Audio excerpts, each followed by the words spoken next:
Hello and Jai Hind everyone, this is Mohit Sharma from LK Academy and today I am here with a new video that is called Old Pension Scheme versus New Pension Scheme versus unified pension scheme. आप लोगों ने देखा होगा आजकल की media में, basically आजकल news में अगर सबसे ज़्यादा कुछ है तो दैट इज़ ऑल अबाउट कि यूनिफाइड पेंशन स्कीम जो कि मोदी गवर्नमेंट के द्वारा लाई गई थी। उससे पहले अगर मैं बात करूं तो न्यू पेंशन स्कीम जो हम सब लोग बेसिकली जानते हैं कि द स्कीम जो डायरेक्टली किसकी वजह से आई थी कि उस टाइम पर अटल बिहारी वाजपेयी की सरकार थी तो उसको अटल स्कीम के नाम से भी जाना जाता है। और ओल्ड पेंशन स्कीम जो हम सब लोगों के दादाजी या उनके परदादा जो उन लोगों को यूज़ मिला करती थी 2004 से पहले जो स्कीम थी उसके बारे में बात करेंगे।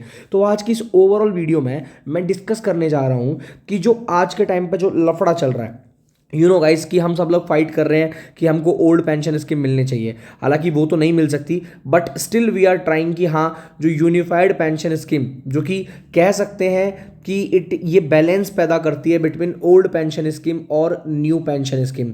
हो सकता है आप लोगों को थोड़ा सा डाउट हो तो मैं एक बार क्लियर कर देता हूँ कि जो ओल्ड पेंशन स्कीम है उसके बाद जो पेंशन स्कीम आई थी 2004 में उसको न्यू पेंशन स्कीम बोला जाता है। तो अब ये न्यू पेंशन स्कीम और ओल्ड पेंशन स्कीम इन दोनों के बीच में इतना फर्क था जितना एक बाप और बेटे में होता है, यानी कि बहुत ज़्यादा फर्क था। तो लोगों ने कभी भी न्यू पेंशन स्कीम को पसंद ही नहीं करा।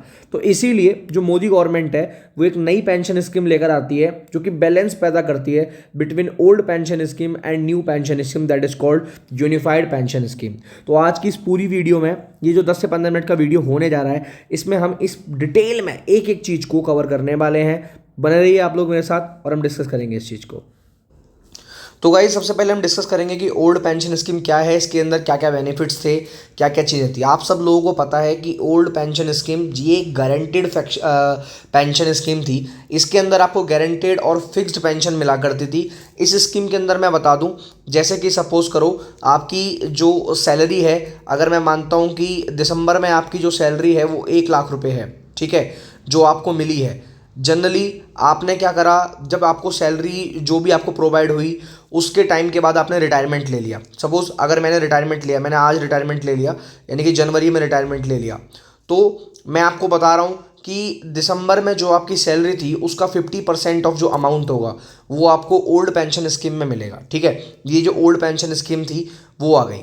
हालांकि अगर मैं बात करूं, ये जो स्कीम थी गवर्नमेंट के लिए लायबिलिटी थी। तो मैं आपको बता दूं, दो टर्म्स होती हैं, एक को हम बोलते हैं असेट्स और दूसरी को हम बोलते हैं लायबिलिटी, ठीक है। लायबिलिटी यानी कि इन शॉर्ट आप मान के चलिए एक खर्चा है सरकार के ऊपर, ठीक है, ये सरकार को करना ही करना है, यानी कि कुछ भी कंडीशन हो जाए सरकार को पेंशन देनी ही देनी है, चाहे कोविड आए चाहे कोई भी कंडीशन हो।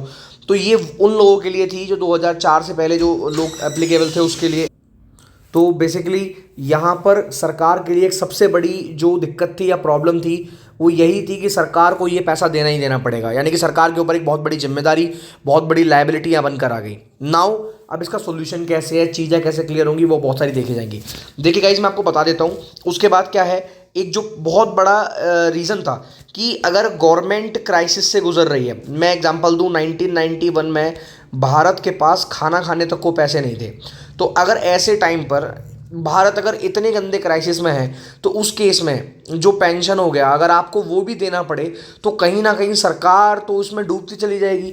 तो उसी चीज़ों को सबको ध्यान में रखते हुए है ना एक नई पेंशन स्कीम बनाई गई। मैं सच बताऊं तो मैं उस पेंशन स्कीम के बिल्कुल भी सपोर्ट में नहीं हूँ, बट स्टिल ठीक है। अटल बिहारी वाजपेयी की सरकार आती है 2004 में उनकी अगुवाई में एक नई पेंशन स्कीम आती है। नाउ ये पेंशन स्कीम क्या बोलती है मैं आपको बताता हूँ। इसमें 10% जो एम्प्लॉय होगा जो उसका शेयर माना जाएगा और 14% जो होगा उसमें यानी कि जो हमारी गवर्नमेंट होगी, सेंट्रल गवर्नमेंट होगी, वो इन्वेस्ट करेगी। ये दोनों का पैसा मिलाकर हम लोग उस पैसे को इन्वेस्ट करेंगे। और इन्वेस्ट कहाँ करेंगे? स्टॉक मार्केट में इन्वेस्ट करेंगे, ठीक है। अब स्टॉक मार्केट में इन्वेस्ट कर दिया, स्टार्टिंग में लोगों को समझ ही नहीं आया कि यार ये स्टॉक मार्केट है क्या। कुछ लोग समझने लगे कि हम हर्षद मेहता बन जाएंगे और रातों रात करोड़ों अमीर हो जाएंगे, बट एक्चुअल में ऐसा था ही नहीं। Now one of the most important thing that I would like to tell you guys कि ये जब पैसा इन्वेस्ट करा गया तो कई लोगों ने बेचारे, सपोज करिए जो 50 साल में अगर रिटायरमेंट ले रहा है और वो 80 साल में जाके अगर वो देख रहा है जो उसका पैसा है, या फिर मैं एग्जांपल देता हूँ कि जनरल सा एग्जांपल, अगर 30 साल की एज में उसने पेंशन देना स्टार्ट हुई, जॉब ली और 50 साल में उसका सारा पैसा पेंशन वाला जुड़ता गया और जब वो रिटायर हुआ 60 साल की एज पे तो उसने जो पैसा देखा उसका अमाउंट जीरो था, है ना। तो अब आप सोचोगे कि पेंशन का अमाउंट जीरो कैसे होगा, क्योंकि उस टाइम पर स्टॉक मार्केट जो था वो पूरा का पूरा गिरा हुआ था, मार्केट में क्राइसिस आ रखे थे। Now this was the most important point कि यहाँ हो सकता है रातों रात कोई करोड़पति बन जाए और रातों रात कोई रोडपति बन जाए। यानी stock market, you know that guys everyone, की शेयर मार्केट कितना बड़ा एक जुआ है, जिस जुए को खेलना अपने आप में बड़ी बात है। नाउ ऐसे लोग जिनको कुछ पता ही नहीं है, जानकारी नहीं है, वो लोग इसके अंदर अगर अपना पैसा डाल रहे हैं, उनको लगा स्टार्टिंग में तो बहुत बेनिफिशियल होगा, बट कई लोगों को प्रॉफिट तो हुआ, उसके साथ साथ कई लोगों को लॉस भी बहुत बड़ी अमाउंट में हुआ, जिससे उसको गुजरना पड़ा। तो ये न्यू पेंशन स्कीम थी। मैं जहाँ सच बोलूँ तो यहाँ कोई गारंटी नहीं है, यानी कि determine by the performance of these investment, ठीक है।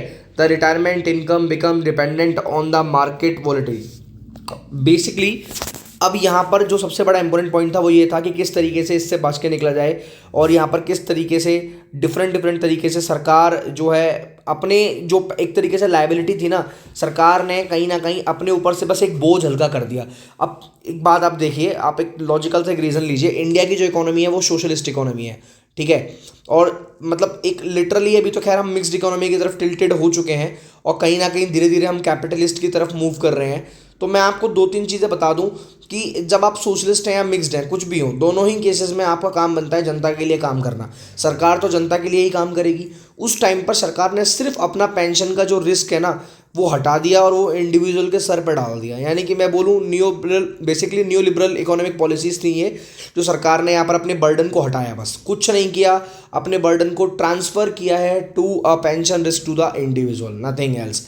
तो यहाँ सरकार का ये सबसे गंदा पॉइंट था, जो न्यू पेंशन स्कीम, जिसकी वजह से सच बताऊँ तो वो फेलियर के तौर पे जाने जाती। नाउ अगर मैं दूसरा बताऊँ, अभी अभी जो सरकार एक पेंशन स्कीम लेकर आई है, ठीक है, वो है यूनिफाइड पेंशन स्कीम। नाउ जिस तरीके से न्यू पेंशन स्कीम कहीं ना कहीं इरोजन कर रही थी वेलफेयर का, वेलफेयर मतलब जो बेसिकली अनसर्टेनिटी से भरी हुई है, इनसिक्योरिटी से भरी हुई है, उसी टाइम पर यूनिफाइड पेंशन स्कीम एक ऐसी पेंशन स्कीम है जहां पर कहीं ना कहीं एक तरीके से बैलेंस करने की कोशिश करेगी बिटवीन ओपीएस वर्सेस एनपीएस, ठीक है। अब क्या हुआ है, मेरी बात सुनिए, यहाँ गारंटी थी, ठीक है, तो यहाँ गारंटी नहीं थी, यहाँ स्टॉक मार्केट में पैसा इन्वेस्ट किया। तो ये जो सारा गेम था ना, न्यू एनपीएस को जो बिगाड़ने वाला सीन था वो था स्टॉक मार्केट का। यहाँ क्या होगा, मेरी बात सुनिए, 10% एम्प्लॉय जो है वो अपना इन्वेस्ट करेगा और लगभग 18.5% जो है यहाँ पर जो इन्वेस्टमेंट की जाएगी वो की जाएगी सरकार की ओर से। नाउ इन दोनों का जो अमाउंट होगा वो मिलेगा उस बंदे को। अब कैसे मिलेगा, सपोज करिए 25 साल की सर्विस में जो उसका बेसिक पे होगा, ठीक है, जो उसका बेसिक पे होगा उसका एवरेज निकाला जाएगा और उस एवरेज का 50% अमाउंट जो है वो उसको मिलेगा, ठीक है। मैं इन शॉर्ट और एक और तरीका बता दूं, या क्या हो सकता है कि लास्ट 12 साल में अगर सपोज करिए उसका एवरेज पे जो है वो 1 लाख है, एग्जाम्पल लीजिए, है ना, बेसिक पे जो है, तो उसका 50% अमाउंट जो मिलेगा, लास्ट 12 मंथ की सैलरी का जो एवरेज निकाला गया वो 1 लाख आया, तो उसका 50% निकाला जाएगा। नाउ कहीं ना कहीं ये बहुत बड़ी बात है, बट इसके लिए एक जो मोस्ट इंपॉर्टेंट चीज़ और फैक्टर है कि यहाँ कम से कम आपको 25 ईयर्स की सर्विस तो करनी पड़ेगी। तो ये है यूनिफाइड पेंशन स्कीम। अच्छा, अगर मैं बोलूँ, सपोज करो कोई बंदा एससी और एसटी से बिलोंग करता है, सपोज, है ना, यहाँ पर देखिए, यहाँ मतलब इनकम्प्लीट गारंटी ऑफ सिक्योरिटी क्यों है वो मैं समझाता हूँ आपको, ठीक है। अब मेरी बात समझिए, अगर कोई बंदा जो है वो जॉब करता है, सपोज करिए 60 ईयर्स की मतलब 40 साल में अगर एक एंट्री आती है, ठीक है, वहाँ जॉब करता है, एससी एसटी का कोटा था, उसकी जॉब लग गई, या 35 साल में, तो अब वो बंदा तो 25 साल की सर्विस कर ही नहीं पाएगा। तो यहाँ भी सरकार ने ये बोला है कि अगर आप ऐसी कंडीशन में 10 साल भी नौकरी कर लेते हो, ठीक है, मिनिमम 10 साल की नौकरी करते हो, तो सरकार आपको मंथली 10,000 रुपये की पेंशन देगी। नाउ ये बहुत बड़ा पॉइंट था कि जो यहाँ पर थोड़ा सा रिस्क था एक्चुअली इस चीज़ को लेके। हालांकि यहाँ रिक्वायरमेंट यही है, बस 25 साल की नौकरी करनी है, फुल पेंशन रिसीव होगी।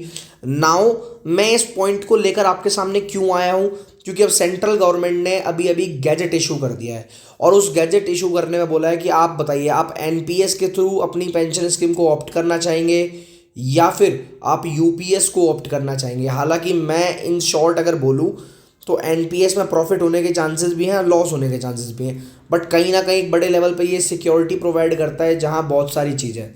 अब एक जो मोस्ट इंपॉर्टेंट पॉइंट ये है कि इस पेंशन स्कीम में सब कुछ है, बट ये यूनियन गवर्नमेंट के एम्प्लॉयज़ को यहाँ कवर करा गया है। What about the teacher, what about the professors, what about the principles, उनको यहाँ कवर नहीं किया गया। तो कहीं ना कहीं ये एक लॉस का पॉइंट बन जाता है उन लोगों के लिए।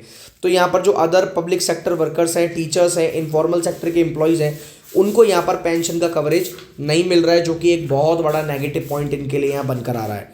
So this is called unified pension scheme. Now I have told you all the pension scheme, चाहे मैं एनपीएस की बात कर रहा था, चाहे मैं ओपीएस की बात कर रहा था, या मैं यूपीएस की बात कर रहा हूँ। तो गाइज देखिए, अब एनपीएस कहीं ना कहीं रिस्क फैक्टर को लेके चल रहा है, ओपीएस तो बेस्ट था ही, पर वो गवर्नमेंट के ऊपर पूरी तरीके से लायबिलिटी बन के आ गया, और सरकार ने इन दोनों को बैलेंस करने के लिए बैलेंसिंग सिस्टम यानी कि कहीं ना कहीं यूपीएस को लॉन्च किया। नाउ अब गवर्नमेंट मौका दे रही है, आप या तो एनपीएस को चुनिए या यूपीएस को चुनिए। अब आपकी जो नई सैलरी है, यानी कि जो अब अप्रैल होगा, वहाँ से ये स्कीम्स लागू होने जा रही हैं, और ये गवर्नमेंट का पूरा गैजेट इशू हुआ है जहाँ सारी इन्फॉर्मेशन दी गई है। तो हर एक जो स्कीम है उसके अपने बेनिफिट एंड लॉसेस होते हैं, उसी के बेसिस पे की गई है। नाउ गाइज, आप लोग कमेंट में मुझे ये बताएंगे कि आपके हिसाब से कौन सी स्कीम जो है वो ज़्यादा बेटर है, ओपीएस बेटर है, एनपीएस बेटर है, या यूपीएस बेटर है। आई होप आपको हमारा जो वीडियो है वो पसंद आया होगा। अगर आपको ये वीडियो पसंद है तो यू कैन ज्वाइन और any of the courses, and you can also download our application by scanning this particular code. Even you can also use my MH05 code to get and enroll more and more discount. Thank you so much every guys, and I hope आपको video पसंद आई होगी। मिलेंगे next video में, तब तक के लिए जय हिंद, वंदे मातरम।